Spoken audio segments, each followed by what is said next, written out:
Obadiah is the shortest book in the Old Testament, but don't be fooled by its length. Its words are like thunder, a judgment that spans the centuries, echoing against every arrogant empire, every corrupt leader, and every heart that dares to defy God without fear of the consequences. At the center of this prophecy is Edom, a kingdom drunk on pride and marked by betrayal. When Babylon invaded Jerusalem, Edom did not come to the aid of his brother. Instead, he stood back, watching the holy city go up in flames.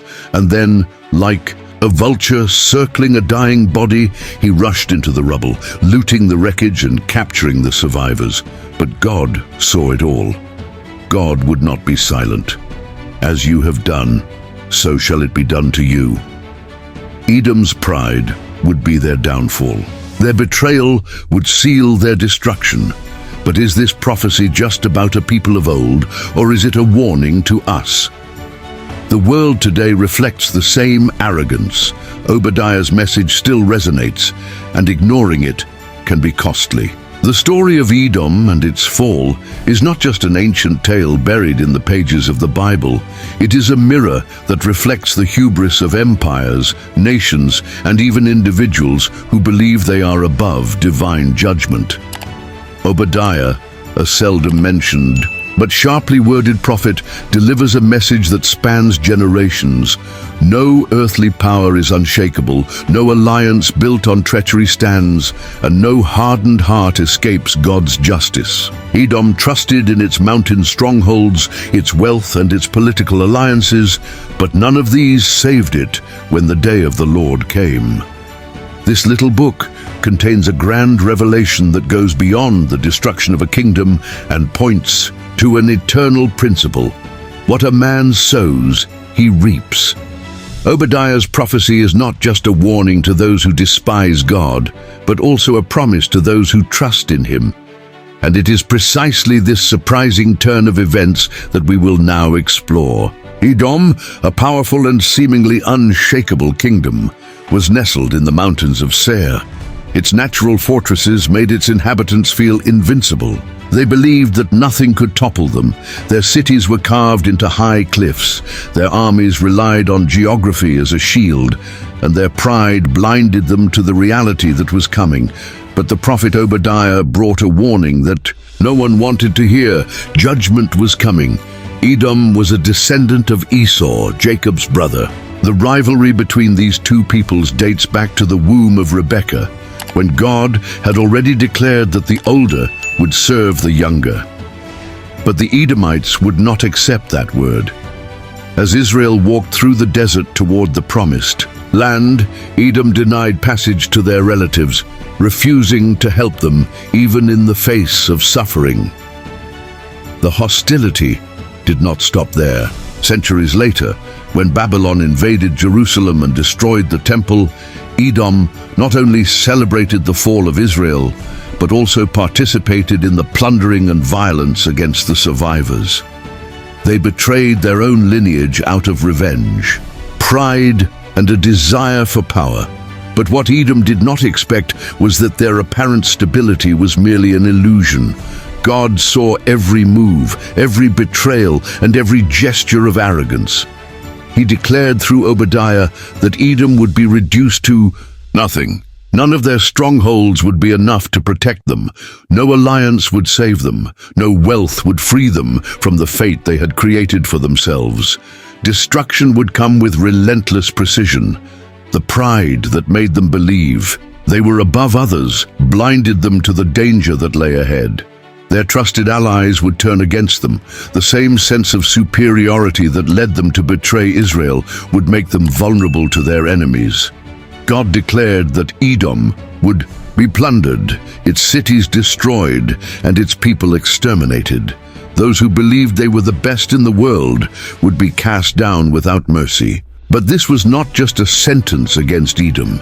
It was a universal lesson. Pride and injustice always take their toll. Nations that exalt themselves and disregard divine justice eventually fall. Men who build their empires on oppression and treachery face the inevitable day of retribution. Pride goes before ruin, and no human power is great enough to defy the hand of God. What happened to Edom was not an isolated event. It was a warning to all generations. One day, all the kingdoms of the earth will be judged. Obadiah's prophecy is fulfilled not only in the past, but also in the future. God promised that the day of the Lord would come, a day of judgment, not only for Edom, but for all the nations that rise up against him. As Edom faded from history, Israel, who seemed defeated, would be restored. God had not forgotten his people. The promise made to Abraham, Isaac, and Jacob still stood. Mount Zion, which had been desecrated by invaders, would be restored. The people who had mourned in captivity would return to their land. God would not only judge the wicked, but also fulfill his covenant with those who remained faithful. And here is the great twist. While Edom faded like a breath in the wind, Israel would rise again. God's plan is not based on human power, but on the faithfulness of his promises. Obadiah's prophecy ends with a vision of restoration, a future in which those who trusted in God will possess their inheritance, while the arrogant who trusted in themselves will be forgotten. Edom's destruction is a picture of the fate of those who oppose God, but it is also a promise of hope for those who remain faithful. The world may seem unjust now, but God's justice never fails. In the end, he exalts the humble and casts down the proud. The decisive moment had arrived. Edom, the kingdom that had thought itself impenetrable, faced its inevitable fate. The walls built to withstand the test of time were now but shadows before the divine judgment. The prophet Obadiah spoke no hesitation. He brought no vague warning or distant threat. Judgment was decreed. Edom could not escape. The winds of destruction were beginning to blow. The pride that had sustained that nation was crumbling before the inescapable truth. Arrogance always finds its end. The Edomites trusted in their mountains, their fortifications, and their allies. But their allies, who had seemed steadfast, would turn against them. The same power that Edom had once wielded over Israel would now be used against them. Their treachery would return as a fatal blow. The silence of the night was broken by the sound of unseen footsteps. Justice was walking at the gates of Edom, and no sword would be strong enough to resist it. No hiding place would be deep enough. No strategy would save them from the inevitable. The men who had laughed at the fall of Jerusalem now cried out for help. Those who had plundered the weak now saw their own wealth being taken before their eyes. Ruin did not come slowly, but like a raging storm, sweeping away everything in its path. Edom was falling. Its cities, once symbols of security and power, were reduced to rubble. The warriors who had once lifted their swords with confidence were now powerless to fight. The pride that had sustained them for so long became a weight that dragged them toward destruction. Every word spoken by the prophet Obadiah now echoed in reality. What had once seemed distant became palpable. What had once seemed impossible became inevitable. But judgment was not against Edom alone. The day of the Lord was not exclusive to one nation. The same judgment that fell upon Edom would extend to all nations that followed the path of arrogance and injustice. This was the climax not only of prophecy, but of the history of peoples. No kingdom could stand before divine judgment. No nation, however powerful, could defy Almighty God and come away unscathed. And then, like a great twist, prophecy brought a new revelation. As Edom dissolved into the dust of history, Israel rose. The people who had seemed defeated would receive their inheritance. What had been stolen would be restored. Mount Zion, once desecrated, would be sanctified. God was not only destroying the wicked, but restoring the faithful. Justice was not only condemnation, but also redemption. Edom's fate was sealed. What had begun in pride ended in ruin. What had seemed solid turned to dust. And so, before the As of history, one truth became incontestable. Man can build fortresses, he can trust in riches, he can build empires, but in the end, all these bow before the will of God. But what happened after Edom's fall? Could this kingdom have disappeared forever, or left some trace in history? Could the consequences of this prophecy be echoing to this day in ways that few realize? What if I told you that the descendants of Edom may have influenced events that shaped entire civilizations? Was Obadiah's prophecy truly fulfilled in every detail, or is there something hidden between the lines that could completely change the way we understand this story?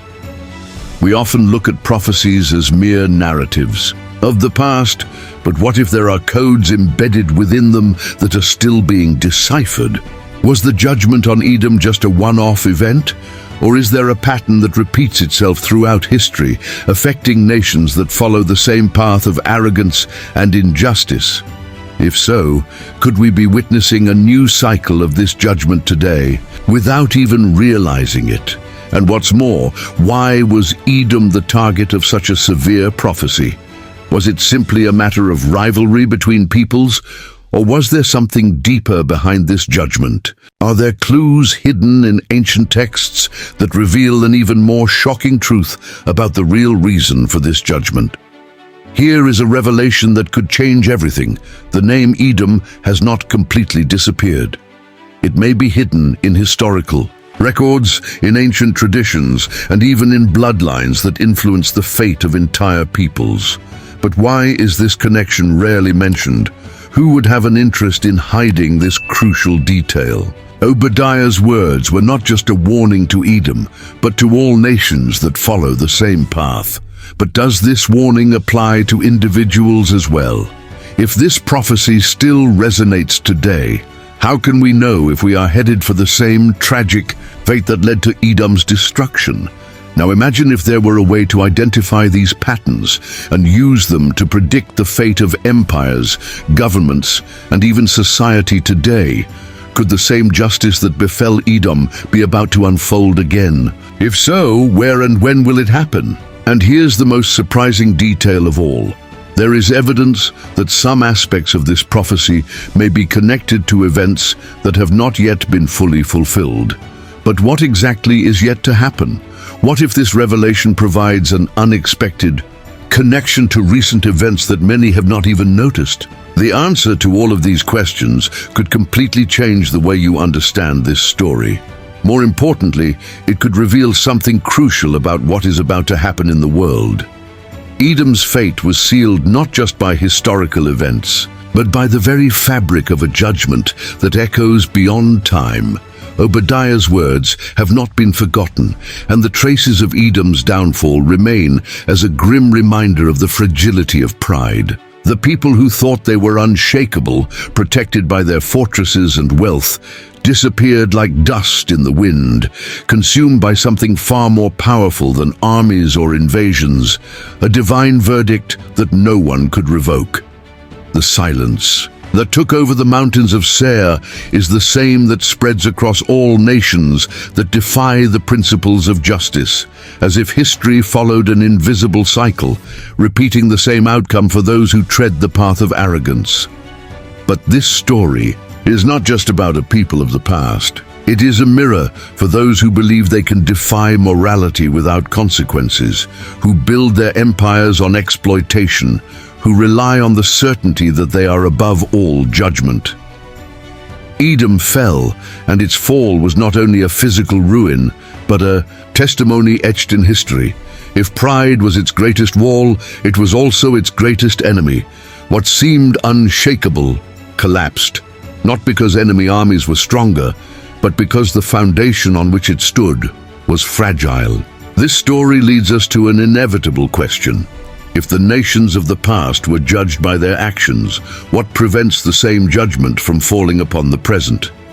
If Obadiah's prophecy found such precise fulfillment, what makes us think that the principles that govern the destiny of peoples have changed? And the most impressive thing is that even in the face of destruction, there is a ray of hope in the prophet's words. Because unlike Edom, there are peoples and individuals who recognize the danger of pride and injustice and choose another path. Judgment is certain, but the choice of one's final destiny remains an individual decision. The dust that rose over the ruins of Edom was carried away by the wind, as was the memory of a people who chose pride over humility. But the lesson left by this story remains, waiting to be understood by those who have eyes to see and ears to hear. Obadiah's words are not stuck in the past. They span the centuries, echo in the present day, and bring with them a call for reflection. Edom believed that his position made him untouchable, that his strength and cunning were enough to avoid any misfortune. But pride blinds, and the illusion of invincibility always takes its toll. History has proven that no nation, no empire, no civilization can stand when it builds its foundations on arrogance and injustice. This is not just a story about an ancient people who disappeared. It is a warning, a cautionary tale about the fate of anyone who follows the same path. How many people today still believe that they are above right and wrong? How many trust in their wealth, their plans, their position, without realizing that the foundations on which they built their lives could crumble at any moment? The prophecy did not limit itself to announcing the destruction of a kingdom. It revealed a principle that governs human history. Pride comes before the fall. Those who build their fortifications on oppression, those who despise justice, and those who trust in their own strength above all else will sooner or later meet the same end as Edom. But if there is judgment, there is also hope. If there is a fall for the proud, there is restoration for those who choose a different path. The destruction of Edom was not only the end of a people, but the beginning of a reminder that should never be forgotten.